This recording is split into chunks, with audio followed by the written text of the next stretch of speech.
I wanted to be a basketball player, or I wanted to be a professional athlete, or I wanted to be, someone that is in one of those roles. And never in my life did I ever think that I'd be cleaning windows for a living, but here I am. That's what I do every day. I clean glass.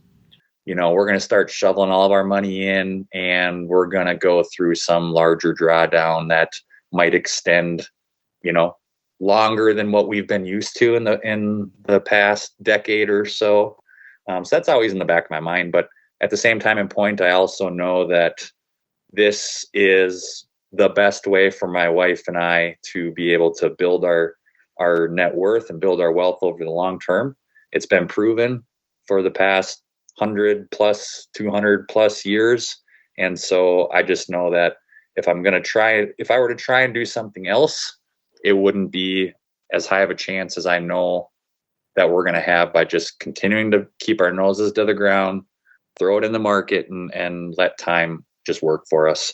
Welcome, millionaires and future millionaires. You're listening to the Millionaires Unveiled podcast, the show where you'll hear the stories and interviews of everyday millionaires. We'll unveil their decisions, their strategies, and their portfolio allocation. Now to your host, Jace Mattinson. Welcome back to another episode of the Millionaires Unveiled podcast. This is episode number 298.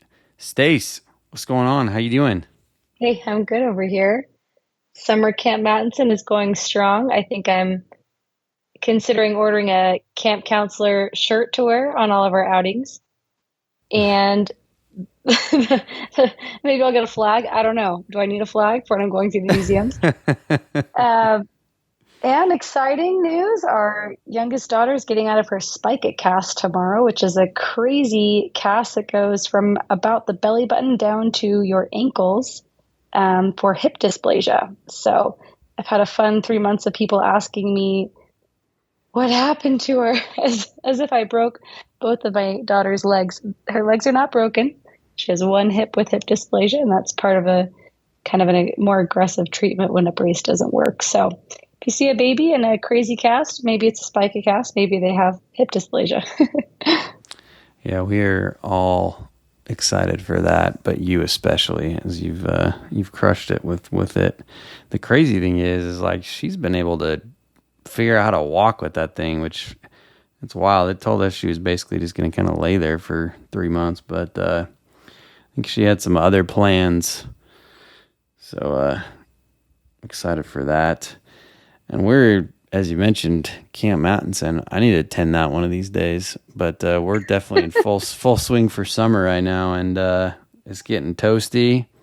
I know just a few projects around the house this week, and I didn't think I was going to get burnt because I thought I was in the shade, but it was definitely not the case. But I'm really proud of you. You dusted off that power washer today, and that was impressive. Yeah, it looks good. I'm glad I could get that done.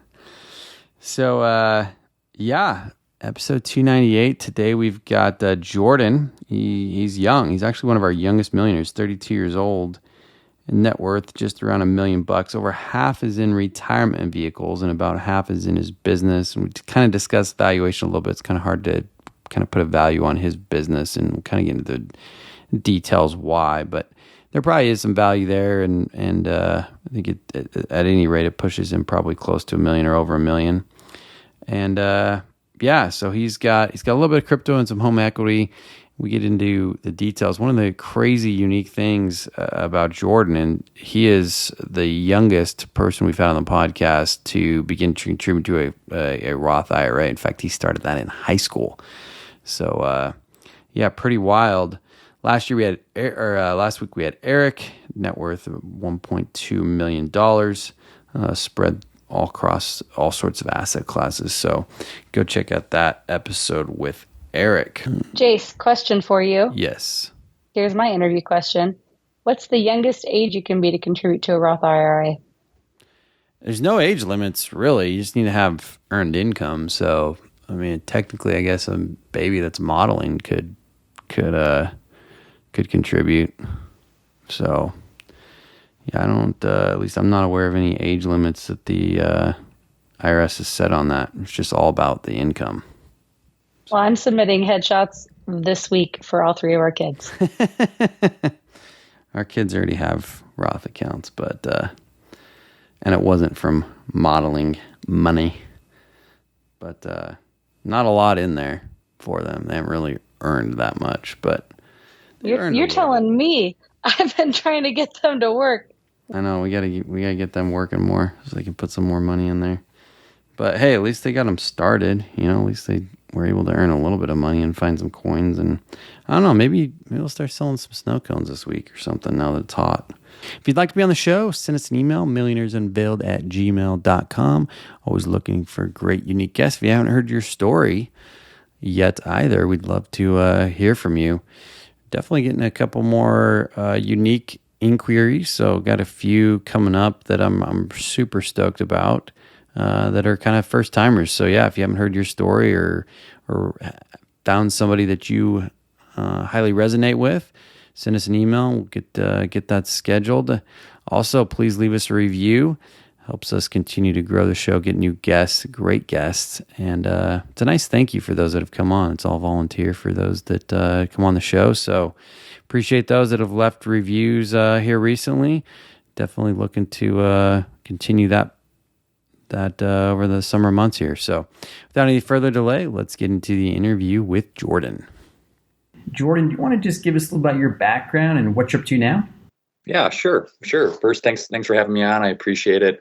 Background. So I originally started as an educator. So I was in the K-12 schools. I was a health and physical education teacher.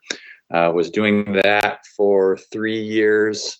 And I started a side business in the summers, being that in education, you've got the summers off. So was looking for something that I could do during that time, and started a window cleaning company. Actually learned from my uncle who was in the construction cleanup business. So he kind of got me started and off on the right foot there. And over time, I just decided that it was something that I could take and go full time with. So that's what I ended up doing.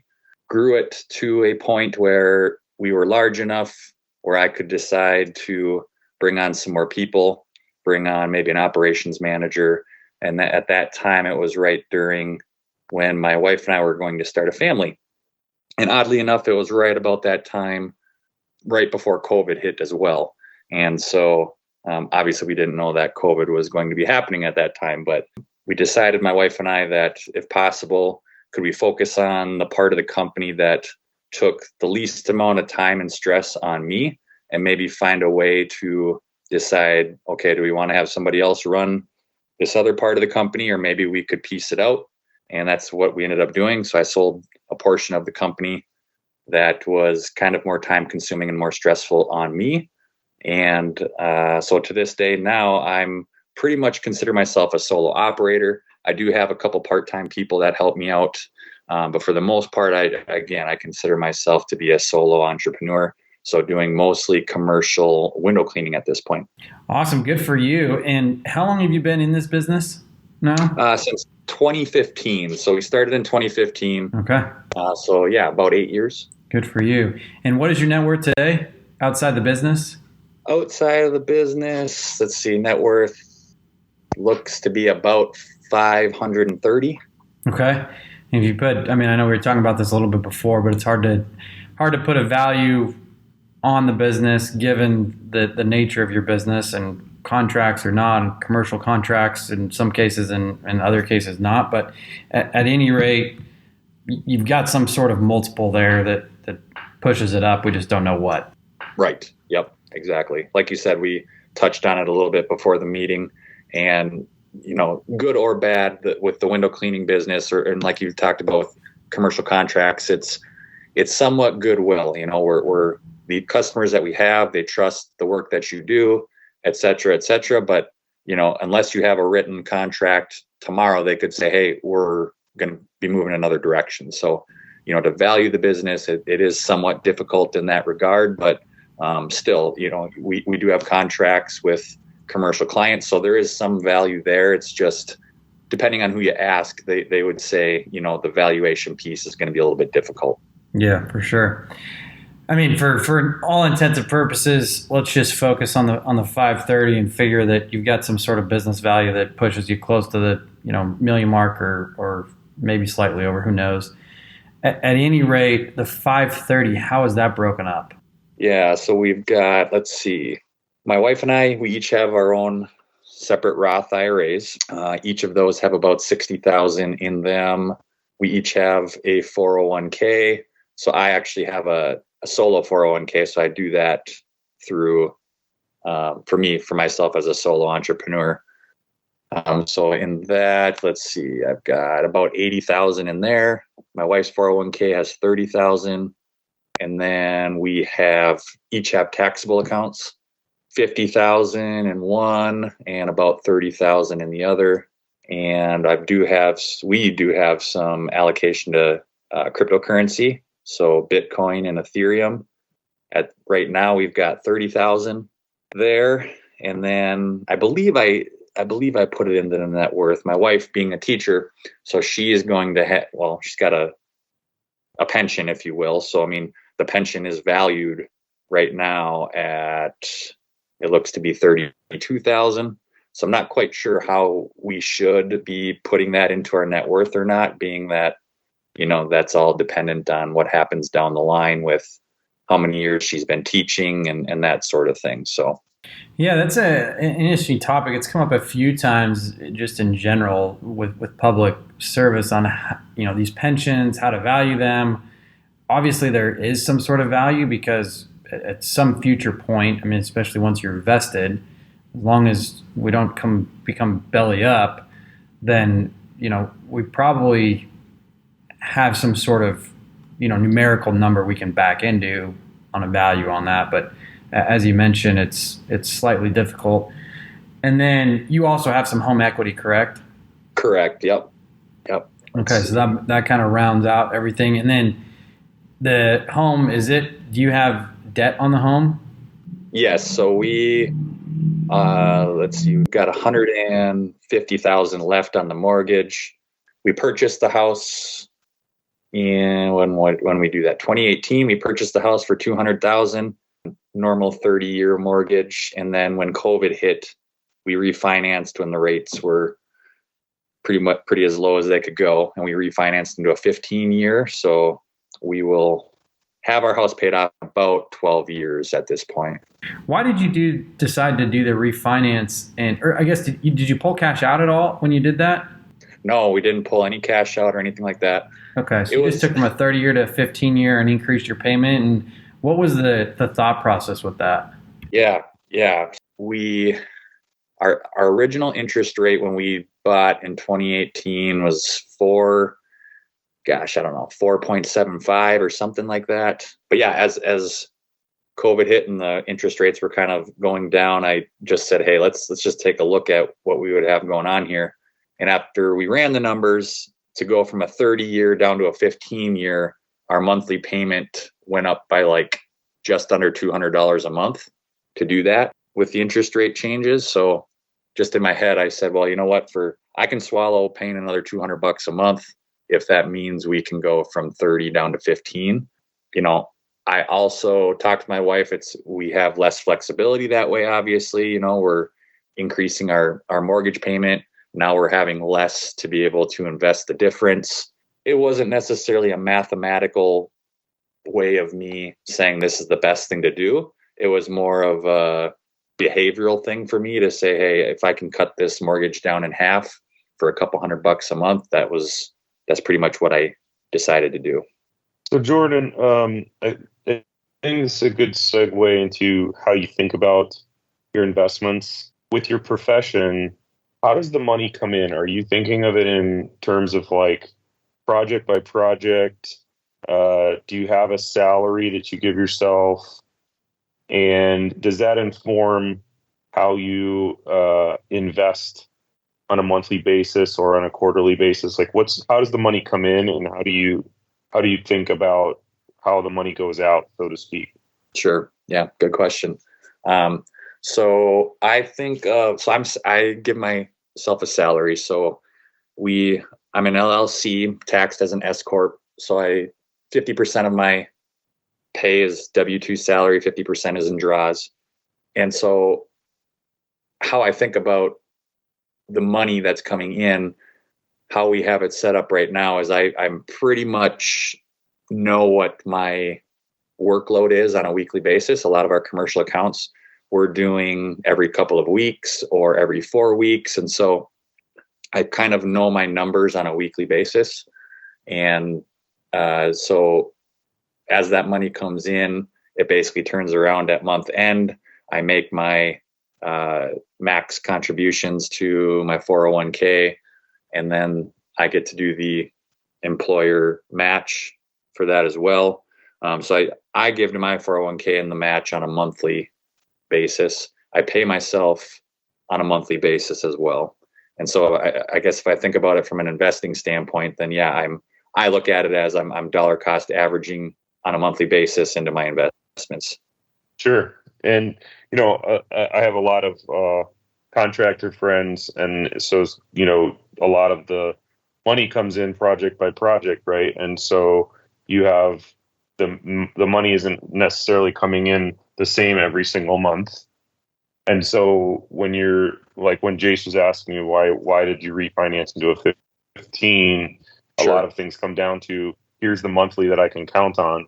So, having roughly the same payment and paying it off sooner is a common strategy. Would you agree with that?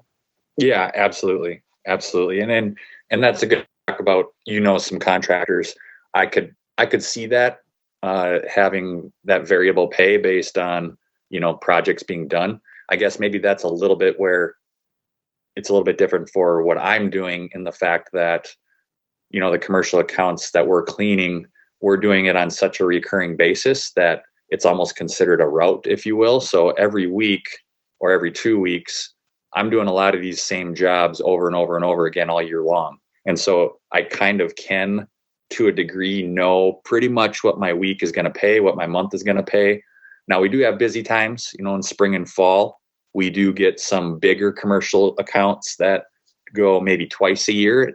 And so there are fluctuations in the spring and fall where my pay will actually be larger, or should I say my revenue will be larger. But yeah, for the most part, to make that decision on the refinancing of the home, I looked at it as how I have things set up. I pretty much know what my pay is going to be. Now, obviously, Jace, we talked about that beforehand, how we can have these contracts and at any point in time, they can decide to go elsewhere. So it is a fine line of trying to balance that piece too, knowing that, hey, we have contracts right now that are on a recurring basis, but again, at any point in time, they can drop. Yeah, for sure. As far as your investments that are in the market, whether it's just the solo 401k or the Roths, are those invested primarily in index funds or stocks or bonds? Primarily in index funds. Yep, pretty much all the S&P 500 or total market.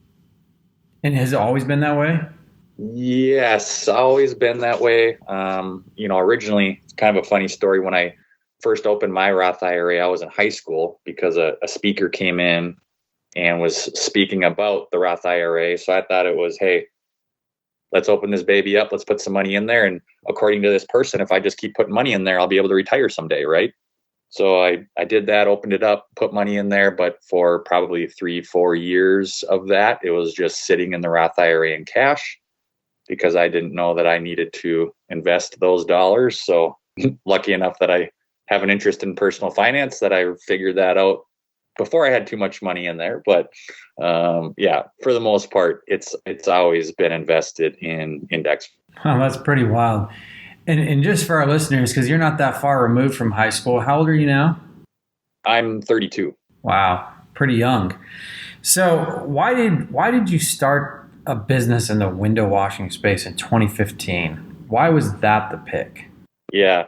Well, I was at that time, my wife and I were both teachers, and in the summers she had a side job or side income. She was a lifeguard.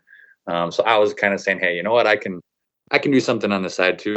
I don't want to sit around all summer either. So I said, I'd like to do something where maybe I could make some extra money. And started to think about some things that I wanted to do or what I would like to do. And my uncle was, or still is, a post-construction cleaner. So they clean up apartment buildings after they're built. They do it all. They do window cleaning, the carpet cleaning, everything. So they basically get it ready to go. And so I originally went to him to say maybe I wanted to work for him. And he basically told me that if you want the flexibility in the summers and maybe you kind of want to call your own hours, call your own shots, maybe you should just start by learning how to clean windows and start cleaning for people that you know. And so he got me set up learning knowledge base wise on how to do it properly, how to price things properly. And then from there, I started by the people that I knew. And from there, it just spread by word of mouth. And so to be honest with you, did I have a passion for cleaning windows? No, I did not. It just seemed to be a good fit at that point in time.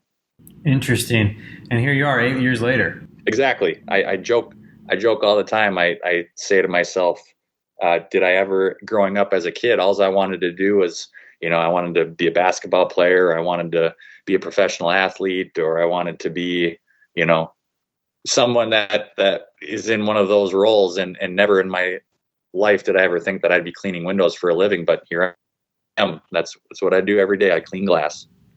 When did you decide to walk away from the teaching? Yeah, so that I decided to walk away from that. It kind of lined up relatively well, and I was at a very small school, K through 12. So I was teaching from pre-kindergarten through seniors. It was a very small farm community, and I had an opportunity to take a job at another school that was really close to where we lived. So I took that job. I taught there for the first year, and after that first year, they cut all teachers who hadn't been in the district for 3 years or more. And so at that point, that just happened that I was going to need to be looking for a job, which I wasn't worried about. I mean, for the most part, teachers are always needed. So I wasn't worried about it from that regard, but it just lined up. That's when we started that's when I started the business in the summer. And it got, like I said, it got going to the point where I could decide to move forward with that if I wanted to.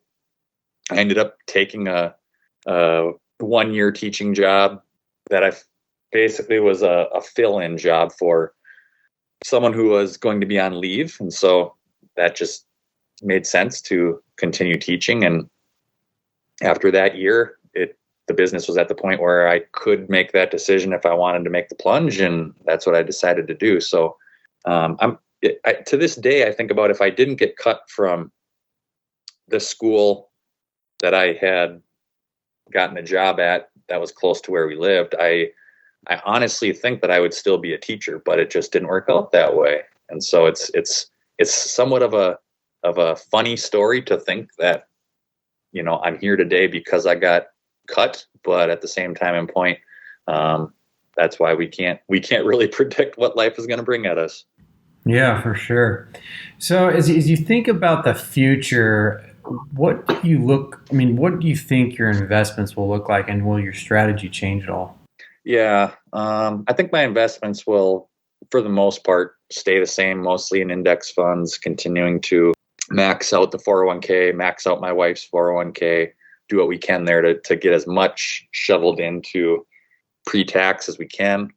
I feel like as we get to the point where our house is paid off, at that point, I'll be, early 40s.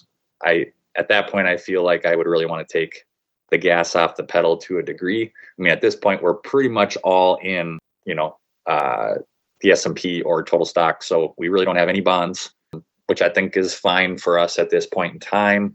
But yeah, I definitely see that scaling back as we get to maybe that age 40 mark. We want to start getting into some income producing bonds, if you will. When you think about your business, is there a certain level that you want to reinvest in your business versus taking and putting it in the market? Yeah, I've thought about that, Jace. That's a good question. I I always could reinvest and I could grow again. I could start, marketing and getting more accounts like we did, bringing on employees and that sort of thing. That's certainly something I could do. How life has gone with how I'm running the business right now for the past 3 years, I wouldn't trade for what I had done previously. How I'd done previously, just in terms, for me, it was more stress, more time. I always say that I'm good at running people. When I say running people, employees and what have you, I'm good at it, but I don't like it. It doesn't line up with my personality, my behavior, who I am as a person. And nothing against employees, but for the most part, my mentor, who I've contracted a lot of work for, he's been in the window cleaning business for 40 years. He always said to me that running employees is kind of like babysitting adults.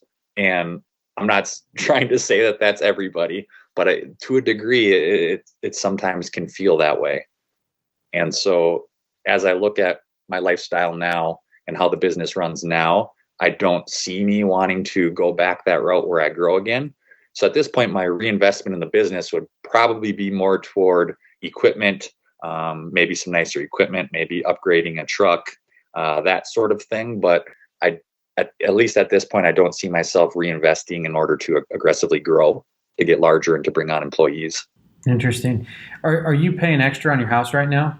I'm not paying extra, no. So just whatever our 15 year is, that's what we're paying. I mean, we do have flexibility, or we do have some reserves, overflow, if you want to call it that we could be throwing more at it. I just haven't. I've just been having those overflow go into our taxable investments. And the taxable accounts, let me back up here. When you started the Roth when you were in high school, which is wild. And then, I mean, I think that might be a first on the show. Brad, I don't know if I can think of another episode where we've had something like that. Granted, I did it as well. But we had Robert. Who was like the first. He was probably 50, but he was probably in the first year you could have a Roth. He did it. I don't know. That's about as close as I can say to being early to adopt something like that. Yeah, it's definitely. I mean, granted, I think it was the late '90s at first. I had a friend named Roth. I had a friend named Roth in high school, and that's about as close. That's about as much as I knew about Roth IRA. It's pretty impressive, Jordan. Jordan, let me ask one more question on your investment style and just thesis. Why a solo 401k? Why a solo 401k? Well, I looked into an SEP IRA. And a simple IRA. And I couldn't get as much into that vehicle as I could with a solo 401k. I could get more money shoveled in under the umbrella of being tax advantaged. And so that's ultimately the reason why I did it. Really no other reason than that. I just kind of looked at the numbers. How much can I shelter? How much can I shovel in? And that's why I decided to go with that. When you and your wife discuss finances, what are those discussions like as it relates to where you want to go and your goals and running the business and stuff, or is it completely separate? No, not completely separate. It's funny. My wife, love her. But she has said to me she doesn't want to have to think about money or anything like that. It is so funny because I'm into personal finance. I'm into the money side of things and investing. And she is on the further end of the spectrum on the opposite direction. She wants nothing to do with it. She's a very frugal person. We talk about, what we're spending and that sort of thing. So I'm not saying that she doesn't have any knowledge of money. It's just one of those things that she just doesn't want to have to worry about. And so it's kind of funny how I'm so interested in it and yet she's not. But where we do match up is our lifestyle now, and also our lifestyle where we want to be, maybe when our kids get out of high school. So right now, lifestyle being that she's a teacher, so she gets summers off. So we want to try and work the business where I can take some time off in the summer. The school gets quite a bit of holidays off and long weekends and what have you. And so I try my best to maneuver the business and what I need to do so that I can take some of those same breaks as her and the kids. So that's what we're focusing on now. I do think a focus of ours would be maybe as our kids, get into high school or maybe are leaving high school, we would like to be able to take our foot off the gas pedal. Whether that means, maybe I'm only working in the summers, maybe I take the winters off because cleaning windows in the wintertime in Minnesota is not fun. And my wife too, she loves teaching, but maybe it's one of those things, maybe she could end up being more on a part-time basis or maybe subbing or that sort of thing, just so that we can have the ability to, if we chose, to just not be going 100 miles an hour. And actually, let me ask, how many children do you have? 2 girls. So two. Nice. One is 1 and one is almost 3. Oh wow! So are they in daycare during the day when your wife's at work and you're at work? That's correct. Yes. Okay, that can't be cheap, right? No, we joke. It's a second house payment. So I love my girls, but oh boy, that daycare payment is not fun, but it's a necessary evil. I understand that, but yeah, it's not fun writing a second house payment out. Yeah, no kidding. We get emails and things from time to time on listeners that are always like, you got to ask about daycare. Like, how expensive is it for everybody? I'm like, look, it's expensive no matter where you live in the country. Yeah, absolutely. And we do an in-home daycare, so we're not at a center. Oh, okay. The centers I know are more even. So I mean, I feel like we're at a pretty affordable in-home daycare, and it still is hard to swallow. Can you refinance that into a 15-year? I'm sorry, say that again, our mortgage? I was making a bad joke about you. Oh, you were making a joke. I thought you were being funny, but I just wanted to. Yeah. Yeah, that'd be one thing, right? If you could amortize the 3 to 5 years of daycare, whatever you end up doing, across 15 years instead. Yes. Yeah. I that's funny. I thought you were joking. I liked it, but I just wanted to make sure. I'll give you one pro tip. And obviously daycare is hard, but we did find for ours, I mean, that was a tough period where we were paying that. And my business was at its lowest point. So it was a double whammy, but we found a place that was a nonprofit that actually worked under the child care tax credit. I don't know if all daycare does or if it has to be a nonprofit in order to get the child care tax credit. But I did enjoy that credit every year. I want to say we did get the child care tax credit last year. Yeah, no, that's a good point. I throw that over to my accountant. So yeah, if you didn't, it's above the line. So it's a true 1-to-1. Oh, that's good. That at least it lessens the burden a little bit, right? Absolutely. Awesome. Well, let's wrap up with some rapid fire questions. Jordan, what's the most expensive pair of shoes that you've purchased? Expensive pair of shoes would have to be my basketball shoes when I was in high school. What did those come out to? $140. You still play basketball? I try. We've got some leagues here, and so I try and do maybe on average a day a week of playing, whether that's at a morning basketball league or a league at one of our local centers here. Good deal. What's the most expensive meal out that you paid for? That would be my wife and I had an anniversary. What did we pay there? I think it was $200, I think. Okay, what'd you have? Oh, it was the full deal. I don't know, some 6-course thing. I mean, we were done eating before our regular meal came. So yeah, it was salad, and we had the soup, and we had something else to get us warmed up for the main dish. And then of course the main dish comes and it's like heavy pasta. And for dessert, we had some brownie something, and oh boy, yeah, we were full. Good for you. What's the most expensive car that you've purchased? That would be our our business, my truck for my business, was 20,000. So if you want to call it that, but on the personal side, we still own it, is a Ford Escape. We bought it in 2016. It's a 2012 Ford Escape, and that was 14,000 when we bought it. Okay. What has been one of the best experiences that you've paid for, and how much was it? Yeah, that would be my wife and I's honeymoon. We went to Mexico, an all-inclusive stay for 7 days, and then each day we did some sort of an excursion. So we went to the Mayan ruins one day. One day we went zip lining, that sort of thing. So I think all in all, that ended up being just under 5,000, I think, for the whole shooting match. Okay. What's still on the bucket list that you haven't done yet? Yeah.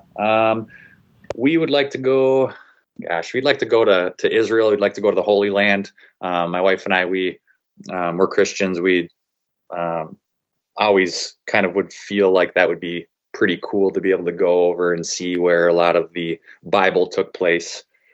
So someday that would be cool to go over there, but we would need to have a guide to show us around. This is where this happened, or we wouldn't want to go over there blind because we're not educated enough to to really get the full experience. So we would love to have some sort of a set kind of plan where someone could show us around over there.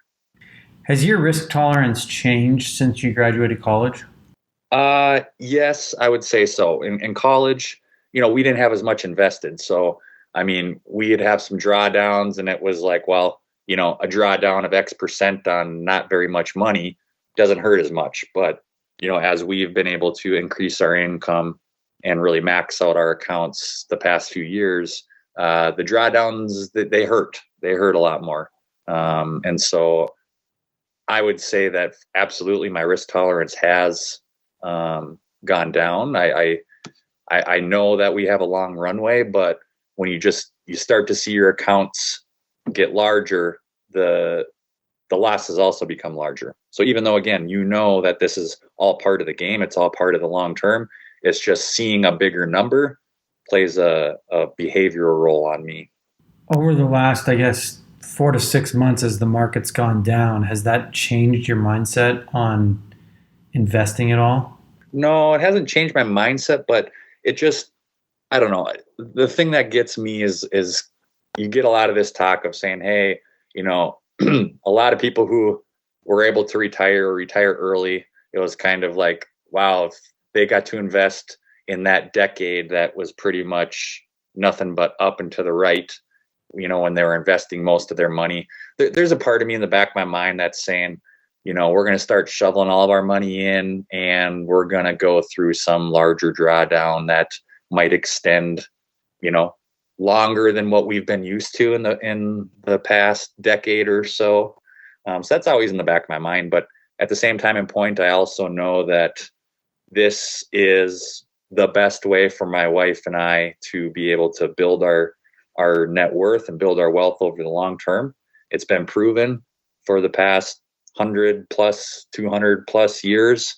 And so I just know that if I were to try and do something else, it wouldn't be as high of a chance as I know that we're going to have by just continuing to keep our noses to the ground, throw it in the market, and let time just work for us.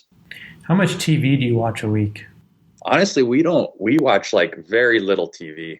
My girls, my older girl loves to watch Frozen and Moana. And now she's into what's been her favorite one, Tiana and the Frog. So we've been watching a lot of animated movies. So I would say TV, not so much, but you want to talk about Disney movies? We watch a lot of Disney. How do you manage your time and stay productive? I get up early. So I'm usually up at 4 or 4:30 every day. So I try to get, maybe a strong hour in the mornings of doing whatever I need to do on the business side of things from an administrative side, whether that's emails or invoicing or whatever that is. because I'm usually wanting to be on the job site if I can by 6 or 6:30. And I'm usually working all day, and then I pick up my girls at 4:30 from daycare. So sometimes I'm able to get home and maybe have a half hour or so to kind of close out the day and do what I need to do on the computer. But for the most part, I use my mornings really wisely.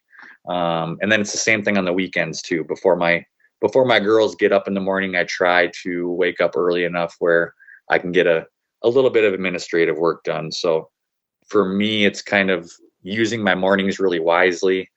And I am able to use some windshield time as well when I'm driving in between projects. I can make some calls and that sort of thing. So I try to be razor sharp with any kind of open time that I have, so that when I'm at home with my family, nothing's going to be getting done. Let's just say that my girls are young, and just not a lot of time to be able to devote to work when I'm at home with them. Yeah. What advice would you give to somebody who's just starting out? I would say, it's the cliche thing. If you're talking about investing, you got to start now. Honestly, I don't even care if it's in an IRA or whatever. It's just the fact of acting on it by saying, I'm going to attempt to live on less than I earn, and I'm going to take that difference and I'm going to invest it. The biggest thing for me that got me started on my journey was because in high school, I was lucky enough to have a speaker who came in who talked about that, who showed us the numbers, who said, if you started right now as a high schooler and you're a pizza delivery driver and you're able to put X amount in right now, but you increase this over time as you age, this is what can happen. And that just resonated with me, because at the time in high school, I had no idea what I wanted to do with my life, but that sounded like something that I could commit to. I could commit to saying, I'm going to put in X amount of dollars from this day forth, and I'm just going to invest it and let time work for me. So again, that's the biggest thing I can say is try and figure out how to get your big three expenses in check: your housing, your transportation, and your food. Take that difference and invest it. Awesome. I want to touch on something that you shared with us that you're working on called the Wealth Letters. What is it, and what prompted you to start that? And just for our listeners, I'm a participant, or will be participating depending on when this airs. And at some point, I probably will read mine across the air. So, but give you the stage to describe it a little bit and tell our listeners what it is and why you started it. Yeah, I appreciate that. So the Wealth Letters is it's a collection of letters that I'm collecting from people from all walks of life on the pursuit of money and meaning. And so the idea is, I started it because, as we kind of touched on, Jace, you asked me how has my risk tolerance changed? And the impetus for this project was during the COVID crash. My wife and I, we had just started to max out our IRAs. We had just made a big lump sum investment into the market from my business sale. And this was in February. So COVID happened in March. And as we all know, it 35% drop in a matter of a couple weeks. And I made the mistake of capitulating. I got out of the market. I said to my wife, we've been saving so much money, and it's difficult for us to see 30% of our net worth drop within a span of a couple weeks. And then we all know what happened from there. Obviously, the market came roaring right back, and it showed me that I got away from everything that I knew about personal finance, that I'm supposed to stay the course, that I'm supposed to have my risk tolerance in place, that I'm not supposed to let my behavioral mistakes get in the way. And that's exactly what I did. And so as my girls were born, I just know how much that had an impact on me and my mindset. And so originally I started to say, I don't want my daughters to make that mistake. So I started to write them a letter that was based on finance. And it morphed into a letter on my personal findings on, what I've found to be meaningful in life, whether that be career, whether that be money, whether that be relationships. After I was done with it, I had some family and friends, they read it and they thought it was a really cool idea. And I had a few other people reach out saying that they wanted to do something similar.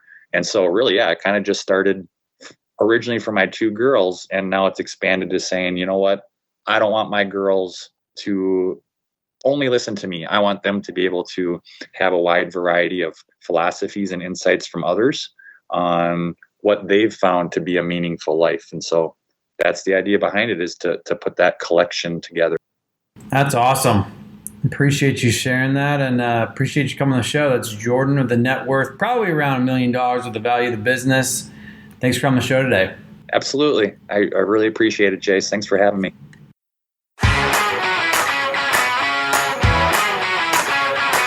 Thanks for listening to the Millionaires Unveiled podcast with Jace Mattinson. For more stories, investment opportunities, and information, check out our website, millionairesunveiled.com. See you next time when you'll hear from another everyday millionaire.